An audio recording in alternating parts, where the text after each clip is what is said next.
Primus Pinball revealed. Deeproot Pinball's launch postponed. Beatles Pinball goes into production. Hi, my name is Jonathan Houston from Pinball Magazine, and with me is... I am Martin Eyre from Pinball News in London. And welcome to our free monthly podcast in which we are covering the pinball news of the past month, which in this case is November 2018. Indeed, November was relatively quiet, but there was still some exciting news going on last month. So this podcast shouldn't be too long, but it should be packed full of useful information and little tidbits of knowledge that we picked up along the way, because we've both been pretty busy, haven't we, over the past month? Yeah, but isn't that always the case? I mean, our podcasts are always chock full with useful information and... Oh, absolutely, but this one's probably not going to be like 2 hours. Let me just put it that way. Okay, fair enough. So, what came quite as a surprise for many, at least sort of for me, because I've been busy over the past couple of weeks with other stuff. The Primus Pinball manufactured by Stern. I did realize that there was some talk about it for like a month and a half up front, but not in the traditional sense like monsters that we've known a year up front that Stern is working on, and so that's hardly a surprise that they're working on that game. In this case, the Primus game, I was almost at the point I was saying like, Stern finally did it. They managed to keep a game a secret. Yeah, they did, although it's, strictly speaking, not their game, is it? It's a contract game for them. This is a project from it's an artist-led game, shall we say. It's a passion project from, you know who's involved in the game. Right. Well, obviously the band had to be... Primus is a band, for those who don't know. You might know them from their theme song for the South Park animated TV show. That's one of the things that they did, apparently. And apparently they had sort of the idea to have a pinball machine themed after them, and as it happens, Zombie Yeti, who is doing artwork for Stern on several games, happens to be one of the artists on Primus's poster, gig posters, or whatever you call that. He was a big fan of Zoltron, who did a little of their album artwork, I think, and was friendly with him, and the two of them together came up with the idea of doing the artwork for a pinball machine, and basically they took it to Stern as a contract project, and worked out a deal between the band, Stern, and themselves. Right. So we're talking about a very limited edition of 100 games only, plus an additional 8 for the band, their management, the artist, and one additional game that's going to the creator of South Park.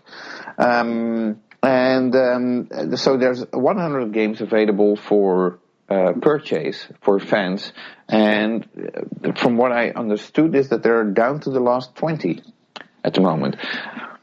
So, and then for those wondering, what game are we talking about? We're talking about a re-theme of Whoa Nelly Big Juicy Melons. The same playfield layout is used, but they're using the cabinet as it was used in the iteration of the Pabst Can Crusher game. Yeah, what's the difference between the cabinets then? Did the cabinet change for Pabst Can Crusher over the Whoa Nelly one? Yeah, the Whoa Nelly one had wooden trim on the around the playfield, and the Whoa Nelly game basically had the whole crate thing going on. Yeah, that's true. Yeah, free crates. Yeah, and with Pabst Can Crusher, it became just a more standard cabinet, but not as high as the the stern, or not as normal deep. stern. Yeah. So basically, since this is a single level game, the glass is pretty close to the playfield, so to speak. Which actually I think I mentioned that in the previous podcast. I would have hoped that for the Beatles they would have used this type of cabinet, because it would make it look far more authentic as to an EM style type of game. But Stern didn't. And as it turns out now, these cabinets are being used for Primus. Yes, it's an interesting choice of playfield layout for a sort of a fairly modern band, one would say, to use a sort of kind of retro playfield design and layout. Well, it's not something which you'd immediately associate with being popular with the Primus fan base, should we say? Right. My guess is, since this is a contract game, chances are Primus had two options to choose from if they wanted to have a pinball machine. Either use the Onelli layout, which is probably the cheapest to re-theme, because you're only you have to apply new artwork for it, of course, and a new soundtrack and do new voice calls and all that kind of stuff. But that's about it. The alternative might have been, and this is pure speculation on my end, and we don't do speculation, I know that, but if you're going to Stern Pinball and you're looking to have a game themed after your rock band, they might also say, like with Supreme, okay, take the Spider-Man home layout. And in case of Supreme, the artwork was very cheap to apply to that. It certainly should have been, yes. Yeah, but since that game also has a dot matrix display, that means that you're also having to work on content for that display, and that might have been too costly for Primus to resulting in the choice for Wonelli Big Juicy Melons re-theme, so to speak. But again, pure speculation on my end, so don't quote me on that. But you're talking about costly, and which would kind of suggest that this would be a cheaper game, and yet the retail price, I believe, is looking at $7,995 in US dollars. So it's not exactly a cheap option either. So either Stern are looking to get a good markup, or somebody's looking to get a good markup, or there are a bunch of other costs involved, which we're not seeing here. I think the math is pretty easy to do, based on if you look at the bill of materials of that game. I think it's let's say, just to be on the safe side, that it costs Stern $4,000 to make that game. I think that's very generous, but yes. Okay, but then we're on the safe side. So let's say $4,000 bill of materials, all the labor involved, and so on. Obviously, Stern, if that's their cost, they will want to have a markup, so they might be selling the games to Primus for $6,000. And then it's up to Primus to sell them. And since there's only 100, limited edition, you mark it up to 8. So Stern takes a profit of $2,000 at the minimum per game. And Primus does as well. And that's how you make $200,000 in a couple of weeks. Yeah, I guess so. It kind of, I would challenge those figures, of course, but as I'm sure you would as well. Just from the top of my head, we're just purely speculating here. But if Stern is offering such an option, then that's probably what you're looking at. So, Stern's not going to do this for free, and neither should they. And it's not a problem either. And obviously, the game is not targeted at pinheads, but it's more targeted at diehard Primus fans, I guess. Exactly. That's why I thought the actual choice of playfield design is probably not the best one for Primus fans who are unfamiliar with pinball. That this wouldn't be their, shall we say, the best introduction to pinball. or to the best introduction to the modern standard of pinball, shall we say. Well, on the other hand, and we didn't discuss it yet, but I have to say hats off to Zoltron and Zombietti for the artwork, because it's a very colorful, drop-dead, gorgeous game. It is, absolutely, and being an older game, there's plenty of space on the playfield in which to show off their work, and I think it looks the cabinet, particularly, and the back glass are both beautiful pieces of work. Playfield's a little busy, shall I say? Clutter. But I think it still, as a package, holds up very well. Yeah, and looks nice when illuminated too. So, and hey, if there's 100 people willing to chime in to pay $8,000 for a game like that, I congratulate everybody involved in having a successful game run.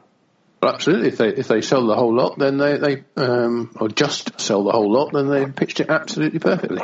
Yeah, and even if they don't sell the whole lot, they're still big time in the black number, so no worries about anybody over there. No, they'll always sell them one way or another. I think if they end up with 20 left over, they'll be able to sell them over the next few years without any difficulty at all. Yeah, so a couple of years from now, you might see a new one still in box pop up, and it will go for an amazing figure. So, yeah, they will sell. Yeah.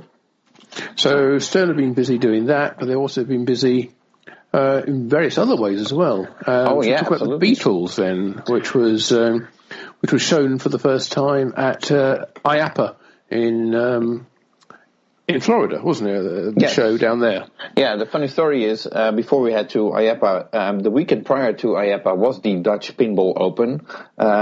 We were both there. We did our quiz, and you wrote a great report from that event on your thank you very much. Pinball News website. Do check that out. I would recommend that to everybody. I actually, because I knew there was a Beatles game in London, and I actually tried to get that game to be at the show. Yeah. And Gary Stern was very firm, saying, no, the game will debut at IAPA and not anywhere else. Yeah, we can understand they want to have their people there. They don't want... as I understand it, the game that was in London at that point was a prototype game, right? Not a production game. So there would have been differences, and Stern would have wanted someone from their side to be there to babysit it and explain any changes that would have been made prior to productions. So no hard feelings to Gary Stern. It was sure it would have been great, but I understand, and that's okay. It was worth giving it a shot. So absolutely, you should always try these things. But speaking of London, of course, so the game debuted at the IAPA show, and I think they had two models. They had two. Yeah. We got the first videos, which were very noisy in the background, and it was very difficult to basically understand what was going on, at least for me. And after that, basically Stern did an event in New York City at Modern Pinball, where the game was revealed, a launch party. Launched, I think. Yeah. Where they had Cousin Brucey there, who's the announcer on the game, right? And I think was Jack. Was Jack there, just streaming from it? Jack Danger was streaming from there, and. And the game is also at a pop-up store in London where you got to play it. Yeah, absolutely. Yeah, I found out about this a couple of weeks ago, and found that in a shopping centre in central London, they were doing this promotional event for the game, which had 4 of the gold models, or gold edition models, in a sort of art gallery type setting, surrounded by lots of Beatles memorabilia.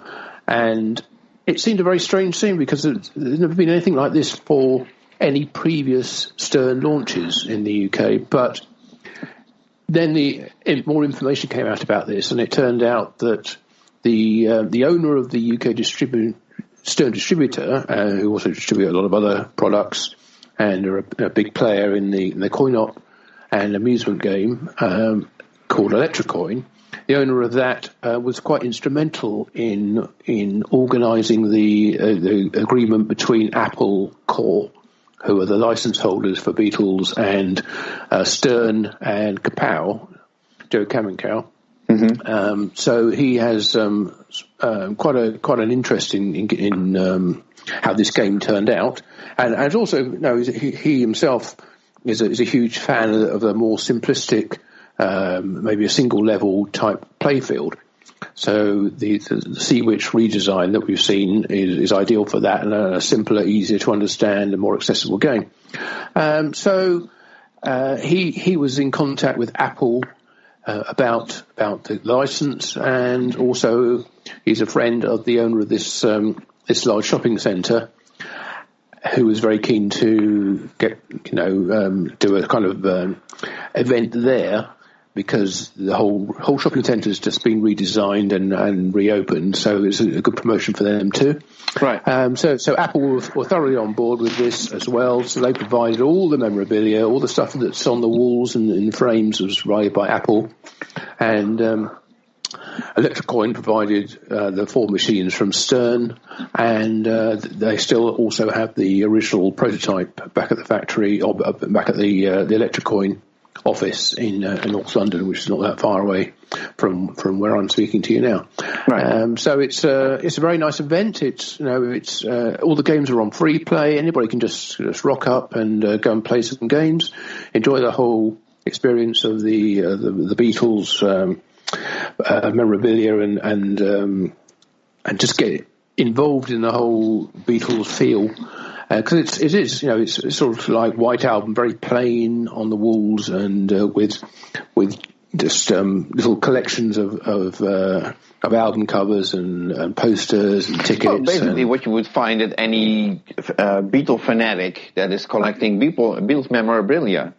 Absolutely right. Yeah. So that's all there, and four games to play, and the event runs until December the 12th. Right. So.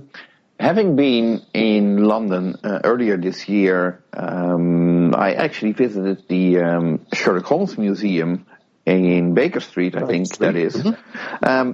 Right next door is actually a Beatles shop, I would say, where lots of Beatles products, including gold records and all that kind of stuff, is being sold. Is it anywhere close to where this exhibition is held, so that people visiting that store might visit both at the same in the same trip, or is it? It's probably, I would say it's walking distance. My place of work is, I would say, 15 minutes walk from Baker Street. And then the Brunswick Centre, where this pop-up store is probably another 20 minutes walk in the same direction. So you're probably looking at least half an hour's walk from Baker Street to get there. Or you can take the tube very easily and get there. So yeah, if you're going to one, you should certainly go to the other. Right. Well, if you're into the Beatles, yeah, for sure. If you're just into pinball, then still the Beatles store is interesting, because it had in the shopping window, it had a yellow submarine toy pinball machine, which I actually thought that would be fun to. Other people found that game in the meantime as well, but during the summer of this year, the thought occurred to post that picture as like first image of a Beatles pinball machine.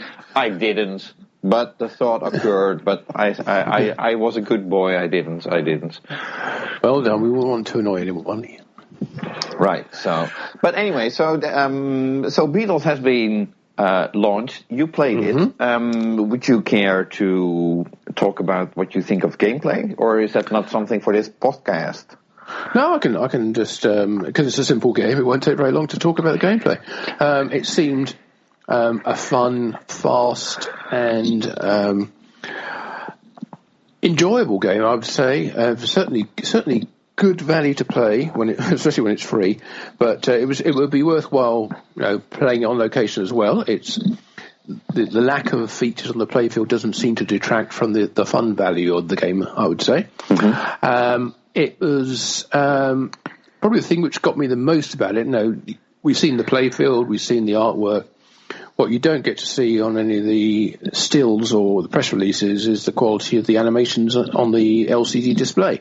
And I think they were absolutely wonderful. They're really very well done. They clearly, well, I say clearly, but from somebody who works in the business of video graphics, they clearly didn't have a lot of assets to work with in terms of video. They had a lot of stills, and they kind of do it a bit like the Batman thing, with a smaller screen within the main screen with a surrounder. But that doesn't seem to really just detract. They do lots of moves on stills. They do have some clips of the band playing, but I would say the main thing is probably going to be the music, and the music's in there, and there's lots of music in there. Though interestingly, did find out that there are not necessarily whole songs in the game. There are bits of songs, there are sections of songs, but Apple were charging virtually on a sort of per second basis for how much of each song they wanted to use. It wasn't like, we're going to use this song, you get all of it. No, you don't get all of it. You get as much as you're willing to pay for. Right. Okay. So some of the songs are a bit truncated, but not that you necessarily notice just playing the game. But if you're a Beatles fan, you might think, "Oh, that's weird. The song sort of stopped there and gone back and looped." Well, it hadn't gone all the way through. Well, I might hope that looping is one thing, but they could loop it seamlessly, that it doesn't occur like, hey, this the third time I hear the first verse or something like that. But yeah, I suspect because the songs, most of the songs are mode based, and most of those modes are based on timers.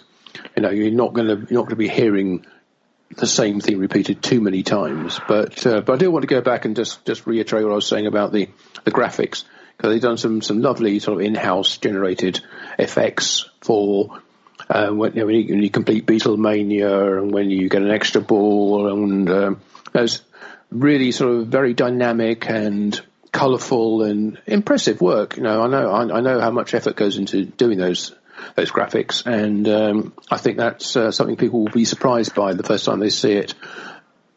Okay, since this is a reuse of the Sea-Witch layout, what I'm curious about, and this might be an odd question, Stern Electronics pop bumpers do have a certain feel to them. The current Stern pop bumpers also have a certain feel to them, but it's not as rubbery, I would say, as the Stern Electronic pop bumpers.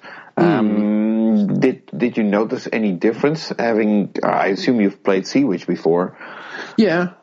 Well, this is a brand new game, so the pop bumpers are very active, and they are surrounded by rubber bands, so there's a lot of action going on up in the pop bumper area. Although it was a bit frustrating, because the top right hand corner of the pop bumpers, there are 4 drop targets spelling 1964, and I could not for the life of me get the 4 to be knocked down from the pop bumpers when I was playing it, and I was playing it with a friend who may call in today or may not, and he would just shoot the ball to the pop bumpers, and it would immediately hit the number 4. And I go, oh, for goodness sake, I've been trying to get that for 5 or 6 visits to the pop bumpers, and it never hits it. But there's a lot of action going on in the pop bumpers, so I think that's very good. But probably the better area to concentrate on is the spinners, which are a new design using optos rather than micro switches. Right. Which obviously introduces a lot less friction into the spinning motion. They're not having to depress a micro switch every time they spin, which takes it back to the feel of the original Stern Electronics spinners. So you can really nail mostly the right one. I found you probably do the left one as well. Found that you nail them and they spin for 20 seconds or something, which is exactly what you want if you get a really good shot. Right, not really authentic to EM gameplay, because they wouldn't spin for 20 seconds, but still, it's nice. I get it. No, but the Stern Electronic ones were, they were famous for their spinners, Right. And this very much has that feel to it. Okay, good. So a fun game, and if you're a Beatles fan, then you won't be disappointed. No, I don't think so. If you're a pinball fan, obviously you'll be familiar with the layout, but I think there's enough different in it to still produce a lot of fun. And maybe the price tag might be a little challenging, shall we say, without wishing to get back into previous problems. But it's clear that it's a Beatles game. It's as much a Beatles game as you could possibly imagine. And how appropriate! I thoroughly enjoyed it. Yeah. Right. Okay. So, well, that's Beatles then. But there's still more news on Stern Pinball, as their programmers have been cranking out code updates for Metallica, which was quite a surprise. And then Kiss came out, which apparently really is a big update on that game, and a very good one.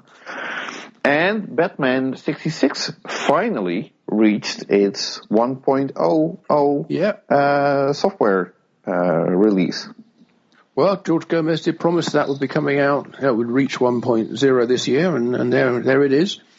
And but yeah, I think you're right. The Kiss one is probably the biggest update. Probably if we've seen on any game for a long time.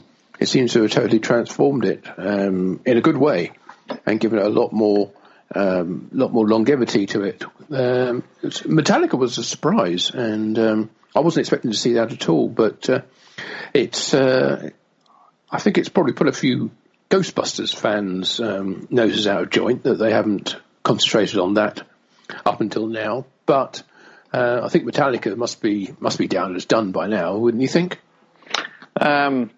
I think so. Also, apparently they're no longer running Metallica, unless they come up with a Vault edition or whatever. But so it's kind of appropriate that they're done building the game and the code is finally finished. Yeah, it's if you're a Metallica fan, it's always nice to see new features coming along, and well, in fact, any game that's been out for a while. Because, as you say, Metallica's not in production anymore, or I don't think it is. So, yeah, let's keep going back and looking at the games which really need the updates. And so, Ghostbusters. Let's take our hats off to Stern that they're continuing to support their older games. Right. Well, so Ghostbusters might be in need of an update, but I'm wondering how far will they take this back, because I don't see Stern taking this back all the way to Wheel of Fortune, which has been basically in need of a code update ever since the game was released, and yeah. But at that point, the philosophy was like, hey, we're not building these anymore, so why bother? Yeah, well, obviously that's changed. They're bringing out Metallica updates, right? Oh well, unless it turns out they've renewed the license and we don't know about it. Well, like I said, they still might do a Vault edition at some point. So, oh well, we'll just have to see. So anyway, code updates from Stern, and from one code update to another. If we look at Jersey Jack, the most important news from them from the past month is that they have been releasing code updates for The Hobbit, which is now at 3.00, and Dialed In, which is now at 1.57. And neither of those are finished yet. I know that.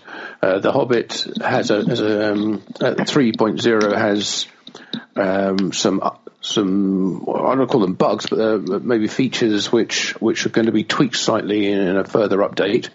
I know Ted has been working on that and has been very, very proactive in engaging the community and getting feedback and getting beta testers out there, which is good to see. And people have been coming back to him and saying and asking about whether things are going to be included or noticed things which have changed and whether they're working as designed. And I'm sure there will be at least one more update just to probably round it all off. But I don't think there are going to be any more features added to the game at this point, because they've actually done quite a lot to it recently, and it's I think they're feeling it's a pretty rounded and complete product now, which I haven't played the latest version, but from reading the notes and hearing what people have said about it, it certainly does seem as if a lot of the concerns with the game have been addressed. Right, okay. There's not that much news from Jersey Jack Pinball to report, at least, or I must be missing something. I know that Pirates is currently in production, and they're shipping those games. Jean-Paul de Win did who is the LCD animator for Jersey Jack Pinball, he did a great seminar at the Dutch Pinball Open, which I would like to thank Jean-Paul for. And sadly, yes, I sat there for it, and it was very entertaining, just as it was the previous year. Yeah. So, well, you wrote up a report about the show, and there's some details on that seminar as well. And Jean-Paul, although seminars were not recorded at the show, Jean-Paul had his seminar recorded by his brother. And maybe that will become available at some point through the Jersey Jack Facebook or Twitch stream or something like that. I'm not sure. Well, certainly if he puts it on if he puts it on YouTube, I'll link to it through the DPO report in Pinball News as well. Right. So, but for all these show organizers in the US or wherever they are, if you're looking for a seminar speaker, I would highly recommend Jean-Paul de Win, because he really has a visually very impressive show, seminar to discuss all the work that he's done on, well, in this case, Pirates, but also all the other previous Jersey Jack Pinball games. So, yeah, I would recommend seeing it. I really do hope that his seminar is available online, because he had a lot of detailed information about the Pirates game and the whole thinking behind how it was designed, and all the graphics were drawn up, because it was. I certainly hadn't realised the way that the sort of the display is divided up into sections, vertical columns for all the movies running across the screen, and the way that various aspects, various elements of the screen, how they work and how they interact with other elements. So but it is really something you need to see. So yeah, even if his video is available on YouTube, certainly seeing him in person gives you a huge amount of background information about the whole thought process that went into the design of Pirates. Yes, and I've seen other seminars by Jean-Paul. Also, he also has one on Hobbit and on Dialed In, and again, so much information that you don't realize that goes into the game before they get where they eventually end up. So, yep, absolutely right. Right. I forgot one. We have to head back to Stern for just a second. Not for a game that's in production, but for a game which will be in production. Will be in production. We've known about this for over a year, and the game was sort of expected to be launched, this month, December. Rumor has it that it could have either been Beatles or this game, and we're talking about the Monsters. And apparently Beatles got prioritized, but so we're waiting for Monsters to be launched, and there was a new leak. Let's put that in between quotes. From what appears to be, well, if you take all the clues from the photos that were leaked, and it's traceable to probably the Greek distributor for Stern Pinball who leaked certain images, but it would be very stupid if the Greek distributor for Stern Pinball would be leaking images that would be traceable back to that distributor, because it might affect their status. So, yeah, which weren't authorized to be leaked. Right. So either they were authorized to be leaked and then see how things go, or it was carefully orchestrated. But either way, so there's a couple of pictures that came out of the upcoming Monsters game, where it appears that the what was announced originally as the premium cabinet artwork is now going to be used on the Pro model, I think. That's correct. There was an image of the playfield artwork, but not a populated playfield, and a close-up of I guess what is a still from video of a section of the playfield. So it's all a ramp, and it's a very colorful game, and we'll just have to wait and see until they are ready to reveal it, and so we get to play it. But yeah, I also think it's worth pointing out that probably what we have seen so far is almost certainly from the Pro model. Right, because there's a very... it's been rumored that the premium and LE model will have a lower playfield. Yes, quite. Kind of like a AC/DC type affair. Well, let's not hope that it's something like that. I was hoping more in a something like Haunted House or something like that. That would be more interesting, I guess. But what we've seen of the playing field does have a kind of large blank area in the centre, which could easily be turned into a window to a lower play field on the upper models. Right. But anyway, let's just whenever they release the game, let's all act very surprised. And and interestingly, in an interview with some horror podcast, Butch Patrick, who plays the character of Eddie Munster in the show, who will be a special guest at the Texas Pinball Festival in March, announced that the game will be at the Texas Pinball Festival in March, and I think he mentioned it would be a launch, but the overall expectation is that either the game is launched either later this month or early January to be presented at the CES show and the EAG show in London. Well, it'll be good if that's the case, because that means that we'll get to see it first in London, because obviously we're both going to be there, aren't we? Yes, we are. Yeah, so the original thinking was, I think, that it may be held, the launch may be in January or February, but it would still be a big promotion going on rolling into the Texas show, because they have two members of the Monsters cast, Eddie, right, and I don't know who the other person is, but I'm not familiar with the show at all. Neither am I. It's the Patch or something. The woman who played Marilyn Munster in the show, the blonde one. Okay. Well, they're both guest stars at the Texas Pinball show, so Pinball Festival, I should say. So they're clearly doing a big push on the Monsters at that show. So it's still going to be relatively new and still being promoted as the current Stern or the latest Stern game at that point. So well, that's mid-March. We don't know that, because at the current pace that Stern is cranking out games, we might have seen 3 other games by then. That's true. Yeah, who knows what else they're working on? It doesn't. If they're making games by the 100 now, they can probably do a run of those a month.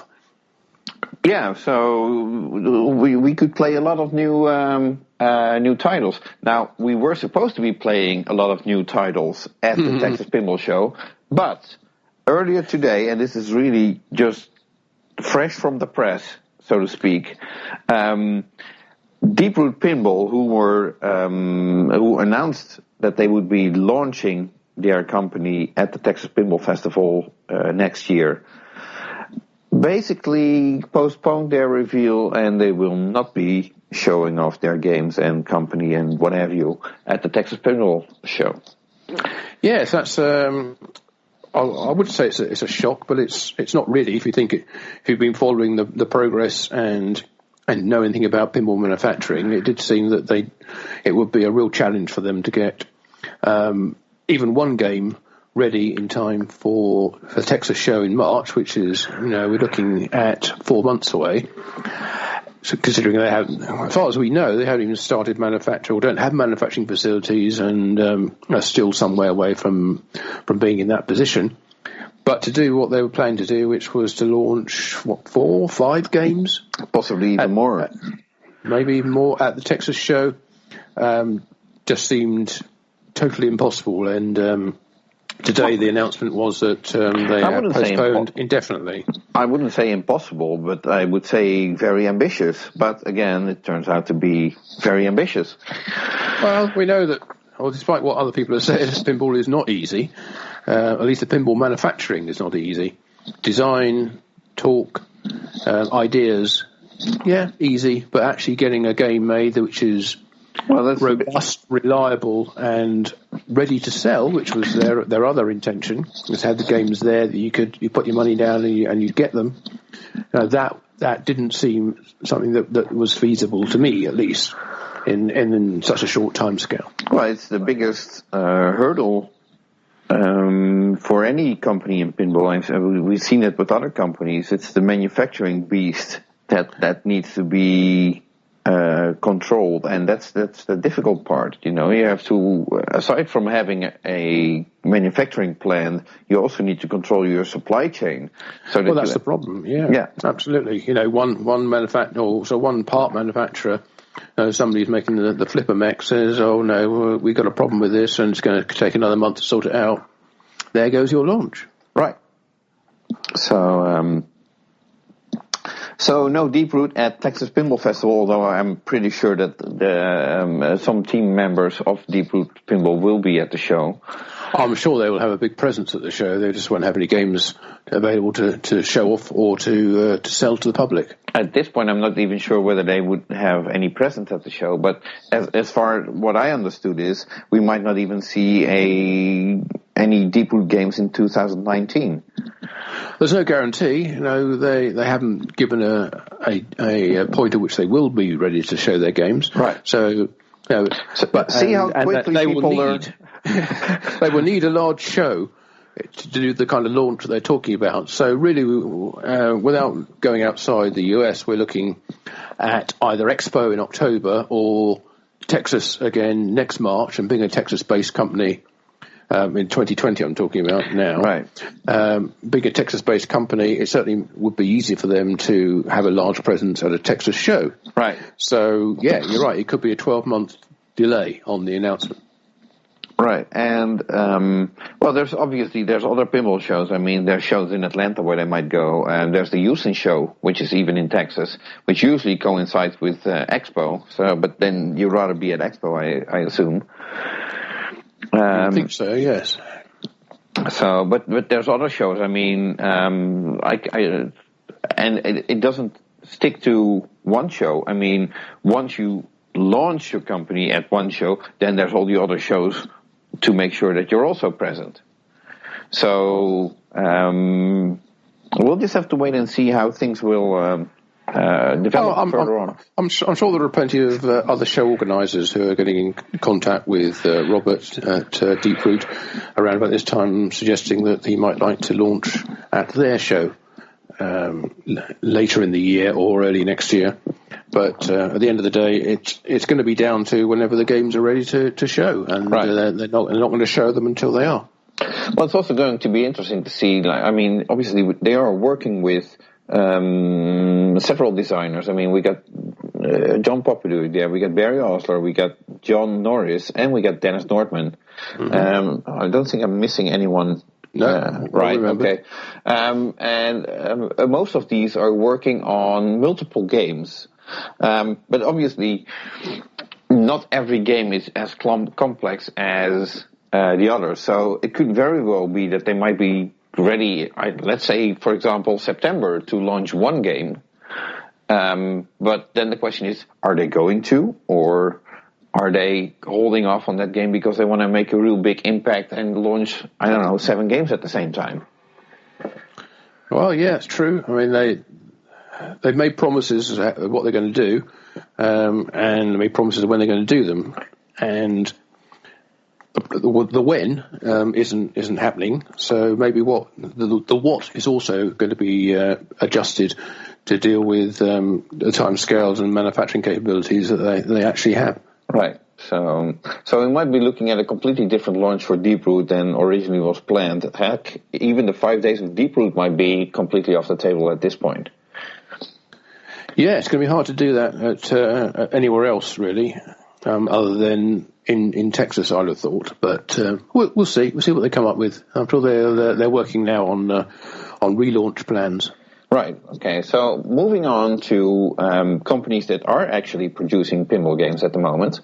Mm-hmm. Spooky Pinball. Yes. They've obviously had a big success with Total Nuclear Annihilation, or TNA, as we can call it from here on. Right. I think if it's not yet their biggest seller, it's just about to be their biggest seller. At 550, I think they're aiming for. Is that right? Yes, that is right. It's already their biggest seller because I have 3 games on order, and so far their biggest run was 500 games, and mm-hmm. I have one of my games is already 510, and what I understood is that they're very close to maxing out at 550, at which they will stop the production. So they are still, if people are interested in buying a Total Nuclear Annihilation game, they might still be able to order one from Spooky soon. And else, then they're just depending on what becomes available on the second-hand market. Oh, there's no guarantee they won't make any more, though, is there? True, but it will take time because then they need to finish. Oh, of course. They will start building Alice Cooper as soon as they can. Quite possibly still before the end of this year, they will start production on Alice Cooper Nightmare Castle. And most likely they're also, well, it depends how far the development of Scott Denisi's second game will be, whether that can go into production after the production of Alice Cooper games is done, or they might revisit Total Nuclear Annihilation. That's true, yes. Yeah, they could do, but although, to be fair, I don't think Spooky have got a problem with downtime on the production line at the moment. They seem to have more games in the pipeline than they're able to produce. Right. So, and with Scott's second game also well into development, it doesn't seem likely there'll be a gap where they could just throw in another run of 100 or 150 TNAs. But it might happen. Who knows? Well, so here's where I'm sort of holding off on that, in the sense that I know how long it took Scott to develop his first game, and it appears to me that if he would have to be taken into production the second game right after Alice Cooper, that would basically indicate that he would have a significant less time to develop that game. Obviously, he won't be involved in every aspect of the game. No, he might not produce the music for it this time, or leave the coding to someone else. But still, there's a lot less time involved this time. So you may hope that the game is ready to go into production. Software-wise, they might still be able to tweak a lot after it is in production, but contrary to the first time, Scott will not be able to take his game to various pinball shows to see how the response is and have people playing it and adjust changes based on suggestions from people and all that kind of stuff. So we'll have to see whether Scott will be ready with his second game or whether they need something else to continue production. But that's all way into the future. First, they need to build 300 Alice Cooper games, and that's going to take them at least 6 months, I'd say. So that's still a little bit of time. Yeah, plenty of time, I'd say. But we'll see. There may be another game after Alice before Scott's second game goes into production. Right. There might even be another contract game in between. You don't know. Yeah, we don't know. Yeah. Yeah. We certainly heard rumours about Scooby-Doo being a potential contract game for the pinball company. Right. Nick Parks. That may come to fruition and would be a good one to pop into the schedule there. Right. Although at this point, having read some interviews with Nick Parks, I don't think the Scooby-Doo license is currently... I'm not sure about the status of that and whether that's at the moment very realistic. But who knows? I'd love to be surprised. Yeah, absolutely. Yeah, I mean, it's not as if Nick and Brooke aren't busy enough with their other plans for arcades and their Pinball Hall of Fame in Chicago that they're working on, which they plan to have open by Expo next year. So that would be a lot of work for them, and I'm sure having to deal with designing or manufacturing another game is probably something they could well do without. Right. So now, since we're talking about the pinball company, so we've seen the Primus pinball machine selling for $8,000. Manufactured by Stern, being the Wonelli cabinet. The Jetsons game that the pinball company designed, which was built by Spooky Pinball, that's currently also limited to 100 games. Although they could have built more, but they didn't. So that makes me wonder, does that make that game more collectible now? What, the Jetsons? Yes, because that was a game that everybody was like, at this price point, pass. But if it would have been cheaper, then again, if limited edition runs of 100 equal a price tag of $8,000 or something in that neighborhood, then that's a good excuse to buy that Jetsons game. Well, if 100 is now the kind of minimum order on any contract game, then you may well be seeing quite a few runs of 100 of various different titles coming out over the next few years, which which may make some of the earlier titles, which there were some left over in the run, or were not produced in that number. I don't think that will make those more desirable, because they're in danger of being left behind. As you know, if you and I wanted to come together and come up with an idea for a game, we could make 100 of them and get them contract manufactured. That doesn't necessarily make them collectible or rare. If they don't sell well. Well, they will be rare. Collectible is different. Angle. Desirable. Yeah.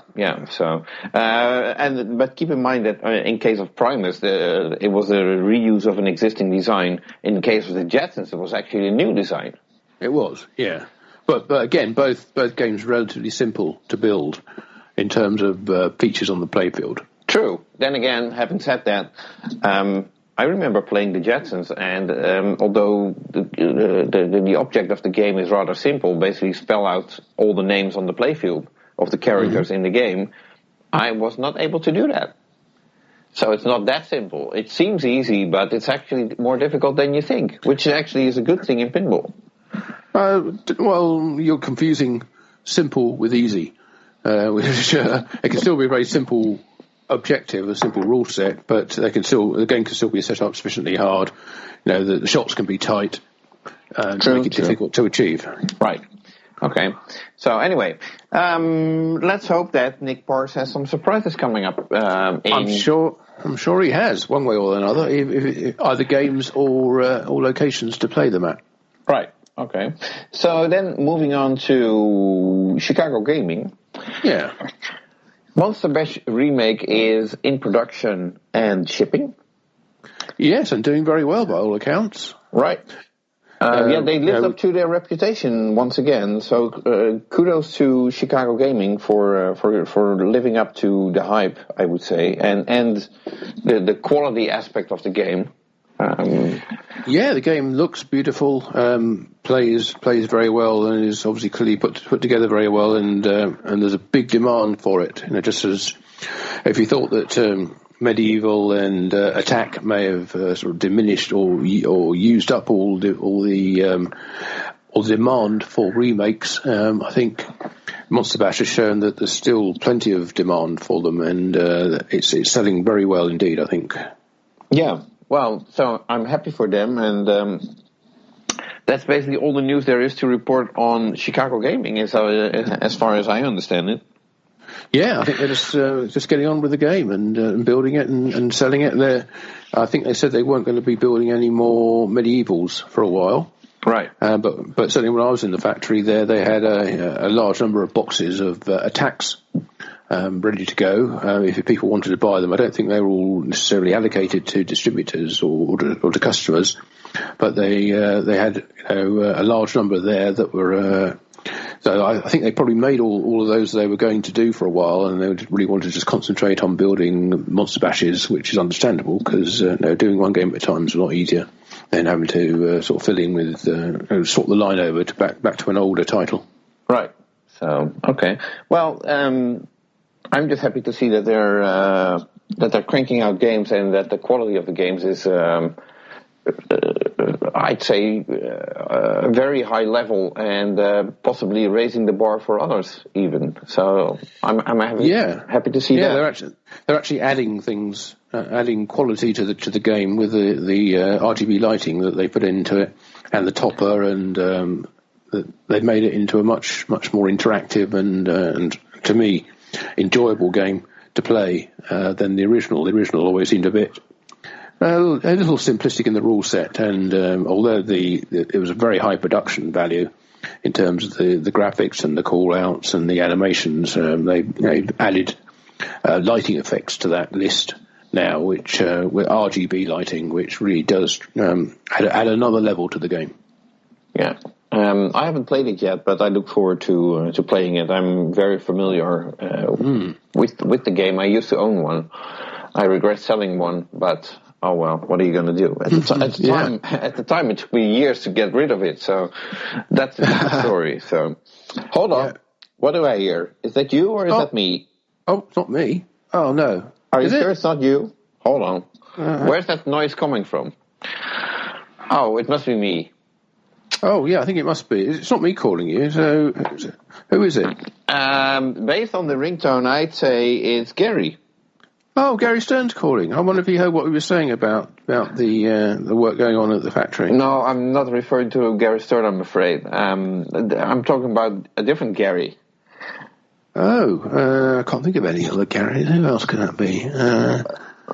Not Gary Flower. Oh, right, yeah. No, well, it must be Gary Flower. I gave him his own ringtone. You should answer that. You find out what it is he wants. I'm sure he's got some useful information. Okay, well, let's see if we can tie him in this time.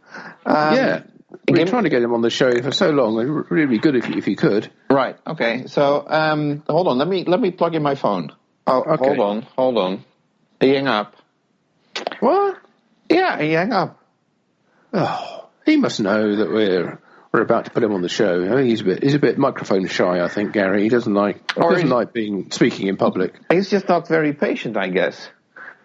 Oh, in the sense that wasn't your voicemail kicked in or something? No. He's using WhatsApp to call. I don't have a voicemail to that, so he must have hung up. Oh well. Better luck next time. We will get him on the show, I'm sure. Well, it's destined to be, I'd say, and he's been trying very hard. So at some point it must happen. He rings in at just the right time and also just at the wrong time. Right. So anyway, speaking of UK contacts, trying to bridge over to another topic, Team Pinball. Yes, another seminar speaker at the Dutch Pinball Open Expo was Janos Kiss, who did a very nice presentation talking about the development of the Team Pinball first game, The Mafia, and how the three sort of founders of the company came together, how they decided to build a pinball, and how they set up their company from scratch, really, creating. I think they made 11 initially. There were 10 that were for sale, but I think they made a run of 11 machines, one of which was probably a prototype, right, more than a production game. So, and of course, you and I were both over there, weren't we, at the official launch? Yes, and I have to thank Janos to come over and do the seminar, because we had been looking at getting either Janos or another member of Team Pinball to do a seminar, and eventually Janos was able to hop over, and it was sort of a last minute type of arrangement, but we were happy to fit him in, and we're happy that he did his seminar. And the game was available to play on the floor for the whole weekend. Thank you for mentioning that. We have to thank Stefan Riedler from RS Pinball in Austria for that. Mm-hmm. And Pinball Universe as well, because he shipped the game to Pinball Universe, and they brought the game to the show in Drunen, so people could play it, where it sat very nice next to my Total Nuclear Annihilation. Yes, two sort of single level games, really. Yeah, and not to take anything away from the Mafia, but Total Nuclear Annihilation was definitely the hit at the show. It was the very first time the game was publicly at a pinball show in the Netherlands, and people loved it. Can't say anything different. Okay, well,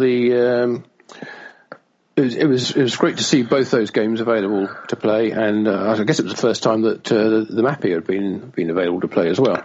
Correct. And well, speaking of the Mafia, the reason to bring it up is apparently Joe from Pinball Star has mentioned that the production for the Mafia, which was originally maxed out at 100 units, has now been reduced to only 20. So they're going to build like 10 or 9 more games, and that's about it. So that should maybe add value to the collectability of the game. I'm not sure whether it will add anything to the fun factor in the game, or reasons why people want to buy it. But if you're looking for a rare game, then the Mafia is certainly destined to be one. Yes, and I think they always said that their intention was to build them in batches of 10. So I dare say if they get enough orders in for another 10, and push up to 30, then they would do them. But they weren't going to. It wasn't worth their while building, sort of ones or twos of the game. So to have to see whether any more orders come in. As far as I know, it's not officially restricted to 20 units, but maybe that's what they think they can sell at the moment, right, before they move on to their second title. It will also be interesting to see whether they will be working on a second game, and how they. Oh, I'm sure they will. Yes. How they will do with that. Obviously, the first one has its learning curves, and who knows? Maybe in a few years' time, those Mafia games are highly collectible because they're the very first of Team Pinball, and which at that point might be a very successful UK pinball company.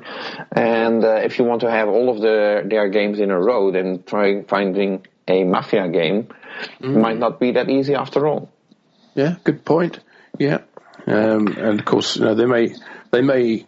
Well, all sorts of things could happen with the group there. They might decide that actually building the games is not something that excites them any further, and they'd rather contract manufacture them with somebody else. Well, so that might be a way to go as well. Particularly if they can get the costs down and be able to produce the games at a better price. Right. I would probably recommend that. I mean, if they would be able to design games and just focus on the design of games, build a prototype, and then source production out to a Spooky Pinball, or maybe at some point in the future a Deep Root, or whatever company might be interested in doing that. Jersey Jack might be an option. I'm not sure where the Stern Pinball would be, but never say never. They did that in the past as well. So American Pinball might be an option as well. All those companies need to keep their lines going, and at some point they might be like, hey, if we don't have any games of our own to manufacture, then why not manufacture the game of someone else?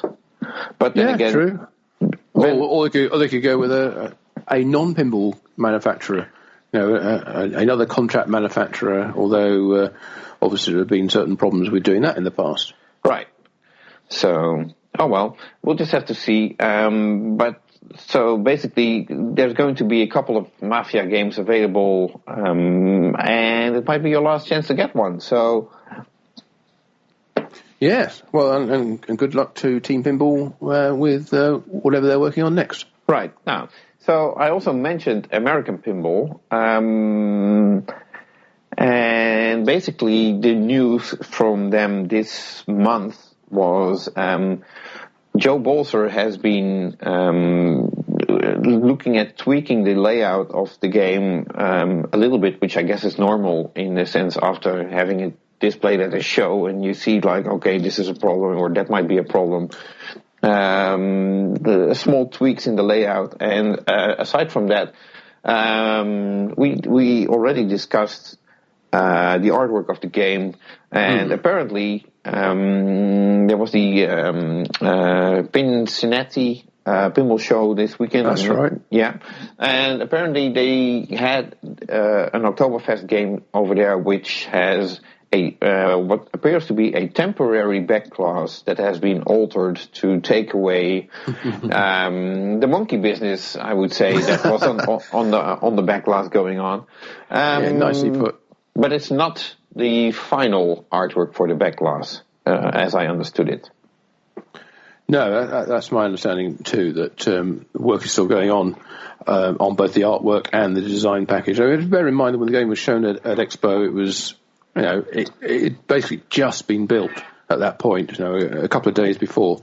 So it's no surprise that after having a good test at that show and after the show, that there are a few issues which come up which they think they can improve, and or other features they wanted to add, and doing a bit of a post-show pre-production tweakage is very definitely standard and to be welcomed. I think I haven't kind of said, well, that's the game as it is, take it or leave it. They're listening to feedback and learning how the game plays and what they can do to make it better, both with the design and with the artwork. Right, and on top of that, they are scheduled to move facilities, so they got plenty to worry about.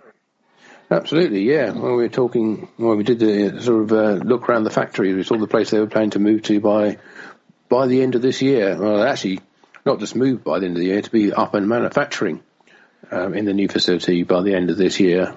So that at the time seemed a very ambitious schedule, but they certainly seemed very determined to achieve that. Robert, take note. There are companies who can do it. Yes. Well, let's see. Let's see if they do actually do it, and whether they are in there before the end of the year building Oktoberfest games. Let's hope they are. But giving credit to American Pinball, last year they said they wanted to be in production with Houdini, and clearly, okay, they sort of hand built the first Houdini game, but they did deliver that to. They sort of went into production, and then it took them 3 months to get fully in production, but the time it took the company to basically present themselves and get into production, that was actually quite impressive. So I'm very confident that they might be able to handle this move as smooth as it appeared on the outside for bystanders, as their original setting up the manufacturing facility went. So yeah, they're definitely a company which sets themselves challenging deadlines and has repeatedly met them. So that's no reason to believe they won't make this one as well. Right. Okay. So I guess that rounds it up for this episode of the November 2018 recap. Unless there's anything else that you might want to add, because I can't think of anything else that's worth mentioning at the moment. No, the only other thing I could do this time is do a little plug for the diary page on the Pinball News site. We've been adding a lot of new dates dates of shows throughout 2019 and into 2020. Now there are at least a couple of shows in 2020 on there now, and I'll give a little shout out now to our buddy Jim Shellberg, the Pin Game Journal, who's been very helpful working with me to get some of these dates nailed down, talking to the organisers of shows, and making sure that you can plan as far ahead as possible, and also correcting a couple of erroneous assumptions I'd made about where shows would be held next year. Whether they actually moved location and in some cases even moved dates as well. So thanks, Jim. I'll give you a shout out here. Right. But that's a good place. We're trying to make this kind of the definitive place to look if you want to know the schedule of shows for into the future. So we're looking at least 18 months ahead now for many of those. So thanks, Jim, and that's the end of my plug. Well, speaking of plugs and connecting from Pin Game Journal, which is a magazine, to Pinball Magazine, I have a little bit of news, 2 ways. There will be a free supplement, downloadable PDF available later this month, which will be an interview with pinball programmer and designer John Osborne. The interview was originally supposed to be part of Pinball Magazine number 5, which is available in the Pinball Magazine webshop. But since I maxed out on the number of pages that could be included in the magazine, I had to leave the interview out, and I figured it would be nice to make it available after all, because it does fit in with the rest of the magazine. The focus is John Osborne was actually hired by Wayne Irons, who is the pinball designer that is being focused on in the magazine, and as such we're talking about his relation with Wayne, working on the Wayne, their friendship, but also all the games that John designed while working at Gottlieb. So that's coming up, and since it's December, usually I send out a mailing like, okay, if you want to order your copies of Pinball Magazine for the holidays, do so now. And this year I didn't. And the main reason I didn't is because I came up with a solution, in the sense that in the past years I've had instances where I shipped out a batch of orders of magazines at the last week of November, and it took 3 months for them to arrive because apparently other postal packages were prioritized and all that kind of stuff. I had batches that shipped in January that arrived quicker than what shipped in November or December. So I didn't rush anybody into like order now so you get your magazines delivered in time for the holidays. Obviously the magazines do make a great gift for events like Christmas and such. But the alternative, what I'm coming up with now, is everybody that is ordering or placing an order in the Pinball Magazine webshop, they will receive, in case they want to use it as a gift. I can't promise that the magazines will arrive in time, but I can promise that I will send everybody a certificate indicating the order, which looks very nice. You can print that certificate, and so you have something to give to whoever you're giving it to. So they know what's coming. They have a little anticipation that it's on its way. But with the postal services not being very reliable in the month of December, this is the best way at the moment that I could come up with something to still make sure that people don't fall into like a gap. Oh, where's my gift? Where's my gift? And that happened in previous years. So by all means, knock yourself out in the Pinball Magazine webshop, ordering anything that you like. But keep in mind that delivery might not be in time for Christmas, but you will have something to present. And there's the supplement magazine coming as well, so you might be able to print that, and that should keep people busy as well. So that's the end of my plug. Good. Well, I think we're fully plugged, and We always I suppose are. with that, well, you pick yourself. I think we're going to draw this podcast to a close for this month. We're looking back at the month of November. Right. So since this is December, and I don't expect us to record another podcast in the meantime before we do the recap of December, I would like to take the opportunity and wish everybody a Merry Christmas. Yes, a very Merry Christmas, Happy Holidays, whatever celebration you are having. Hope you have a wonderful time this December, and we will have a wonderful time ourselves, and we'll be looking forward to seeing you again after all the excitement's over, but maybe before the new year, I don't know, or if not, then very shortly into 2019. Right. So until then, from both of us, have a lovely time, and we'll be back with the next Pinball Magazine, Pinball News joint podcast, looking back at December. So until then, from both of us, goodbye from me. Bye-bye.